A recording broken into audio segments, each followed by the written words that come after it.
information that we're getting. So in the end, we're using making a whole bunch of compromises in terms of the actual informational content, because we're constrained to be working with one survey which collects everything. And so I'm trying to think a little bit about where does this discussion take us on that front? How far are we really still from being able to do this properly, convincingly, given that any information that we currently have, across all these households, across all dimensions, is still likely to be very far from this gold standard that we're aiming for. Just a couple of points. Thinking of these cross-country application. In the next session, probably going to be talking a little bit more about national applications. But it's understandable that there are a few variables that you like that you were mentioning, violence, a bunch of variables that would have been great to have, and we just don't have them. But the problem is that the relative value or importance of those variables in the different countries will be different. So if you had those indicators, therefore the rationale of having this one third will not be there.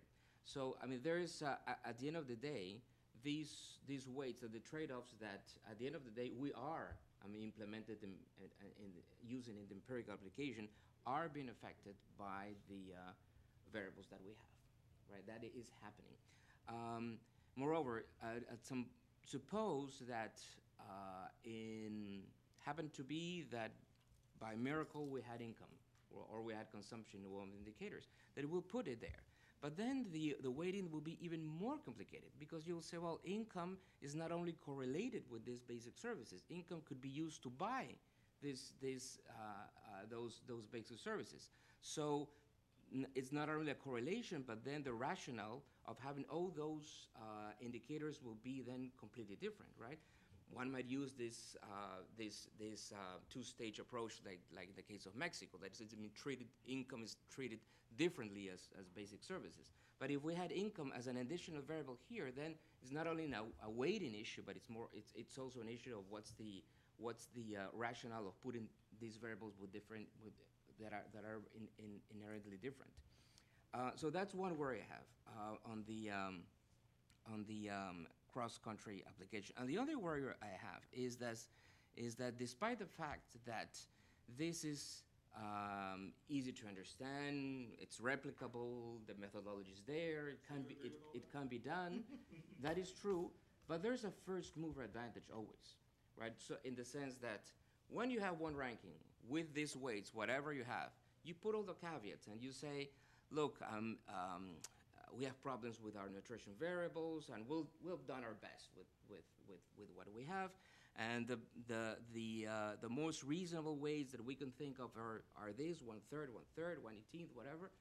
That will be it for a long time, because that is what it's going to be in the public domain. If anybody of us have a paper in which we find that there will be a particular weighting scheme in which the rankings change a bit or change a lot, well, that will go maybe to a journal of whatever, but that will be it, right? So my point is that there's a lot of responsibility of what we're choosing now, despite all the caveats that we put, because when this goes out to the average policymaker, right, that ranking that came out, that will be it, right? Despite all the footnotes and caveats that we could put.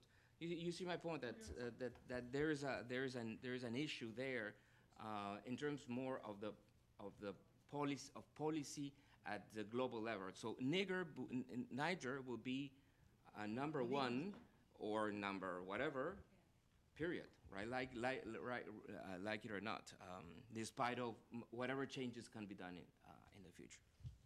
Okay, so good. Actually, now you can ask questions. I think a lot of what I was thinking was buried here, but let me put it a little bit more bluntly. After listening to you, James, I think the conceptually and theoretically, it's very appealing and very powerful, right? But then I think of this cross-country thing, and I feel like bluntly saying that I'm not buying that. With all of it, I just want to Like, let's say it in a sentence. So I just feel like that's one thing I just want to say, make a statement, and you can rebut, or Sabina can.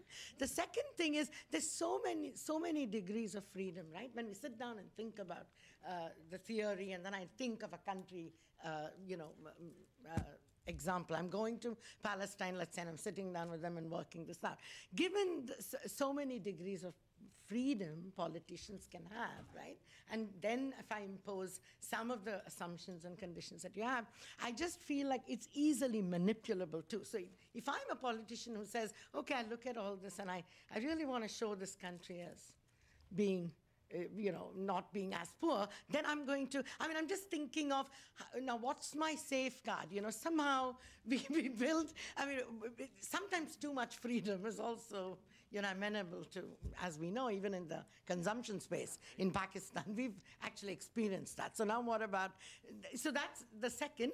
And lastly, I think recently we've cared, I think Martin brought this up in the blog, we've cared a lot about the impact of shocks on poverty, right? And thinking of the indicators that you've put on the table, I'm just wondering how sensitive do you think this MPI will be? It's kind of like the question that was asked on health, but and that's more Monday. The first two questions are statements I made I care about. So with that, over to you. Well, may I start? First of all, I've never found it in my interest to argue directly against you, Tara, in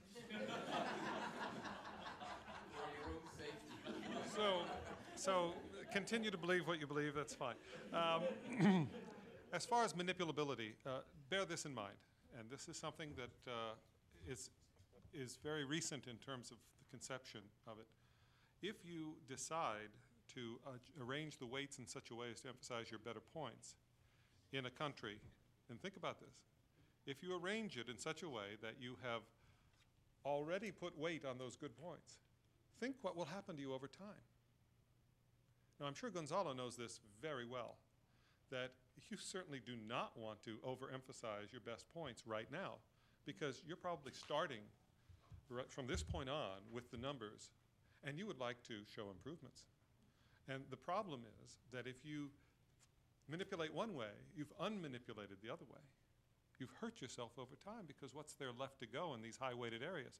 So you're stuck there, and you will stay there. So I would argue, and this is one of my big arguments over time, has been for the longest time, that values of these sorts of indicators over time are where the action is at. The stuff at the snapshot is helpful for the, everyone to talk about for a while, but it's really how it changes over time. And you can explain this fact to people, and they will understand that you manipulate it up front, you're going to be kicked in the back, okay? I think that that's pretty clear, and I haven't yet written a paper on it, but it seems to me, quite intuitive. So I wanted to make that point absolutely clear to you. Okay, as far as constrained by the methodology, as far as requiring data sets with all at once, indeed, if you go back to 1982, Atkinson-Bourguignon's wonderful paper on well-being and really stochastic dominance of many dimensions, the whole point there was saying there are more than one dimension. There's more than one dimension of well-being, and we should take that into account. And it's at that point that the discussion should have started. Oh, well, yes, it is this, and it is this, and it is, but it didn't. For some reason, we haven't been going out and seeing that we need the data all in one survey. So I guess we're just continuing on a debate or a discussion that started years ago, and now it's become a bit more salient because we've put it out there in front of people that we can't proceed any further unless we have this. And so really it's just an ongoing discussion for a long time by people way before us. And now we're just bringing it a little bit more to a head. So don't blame us, blame Atkinson and Bourguignon. So as far as the semantic observation, yes, that's wrong. I'm the semantic policeman in our group. And yes, poverty is the overall discussion, deprivation is within. It's indeed messed up because in various other contexts, other writers say deprivation is the bigger thing and poverty is within. So I'm sorry, it's just confusing, but in our semantics, poverty is the overall issue and deprivation is the dimension by dimension. MRS. there are many margins in discussions of poverty. One is MRT. And government should try and have a lot of studies on MRT between dimensions. But if what I think is going on, there's not a lot of understanding about how much $1 in health would be better for people than $1 in education. It's hard to make that. And it's even worse because there's, as you know, synergies between the two. And so Bert Weisbrod once posed me a question, which I then made into a proposal, and then a student worked on it. It was, to what extent would $1 a day in education have bigger impact on health than $1 in health? I thought that was a great question. And we worked on that question, and it's a tough question. So people have to have a handle on MRT before you talk about anything else. But they don't. Then there's MRS. Now, are you talking about MRS through the, welfare function? MRS through the individuals? Well, obviously individuals are going to have different MRS for all sorts of things. So then it's a matter of aggregation and social choice. That's where Amartya Sen comes right back on us and says, I'm sorry, this isn't going to be driven away simply by empirical work. There has to be information at a higher level than that, because that's the whole issue. It's a government function to determine, to a large extent, the MRS informed by other sources. So I would encourage studies of MRS at various population levels, but at the end of the day, it's that poverty committee, it's that designated Coneval or other group to make the hard decisions and to stick with them. Okay, what else? Orthogonality, Samuel. Yes, orthogonality is awfully important if you want to maintain the fact that salience of each dimension is important. And it does seem to wash out if you have too many non-orthogonal, But my problem is that when you go back to groups within country, and there is a normative importance of a particular variable that's been left out because of the lack of contribution, if you will, the question that immediately comes to mind by that person before you is, why didn't you include this? And you make the statement. They say, but it still it's important, so it should be included. What are you doing?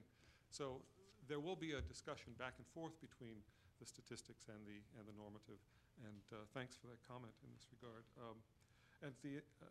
Someone had said that we need to consider all at once. Of course, it can be decomposed somewhat, and that's, in essence, what kind of nested idea of weighting does. But one point that I've been wanting to make a lot, over a while, is that if you rule out a lot of these dimensions a priori with zero weights, you are making a decision.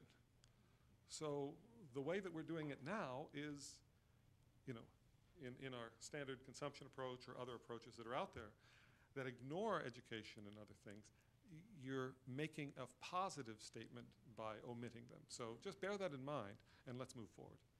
Okay.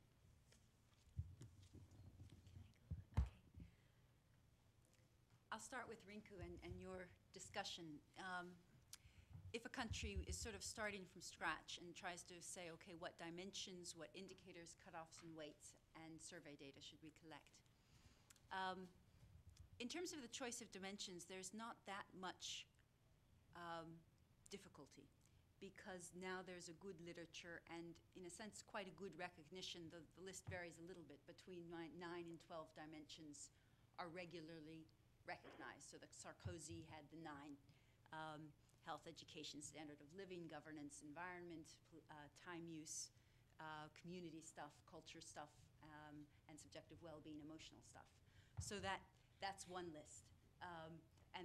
But there's not a lot of variations. So the dimensions, in a sense, you can look at through participatory work, qualitative work, through the history, the literature, whatever. It's a normative decision.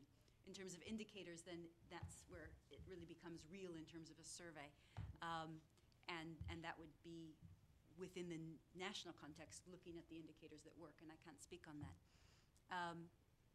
In terms of the weights, as well as to some extent the choice of dimensions and indicators, what South Africa has done, they have an index of multiple deprivation, which is quite interesting, and it initially had expert weights, which they set, And then there was a lot of discussion. So then they did two other things. They did regional consultations in different parts of the country.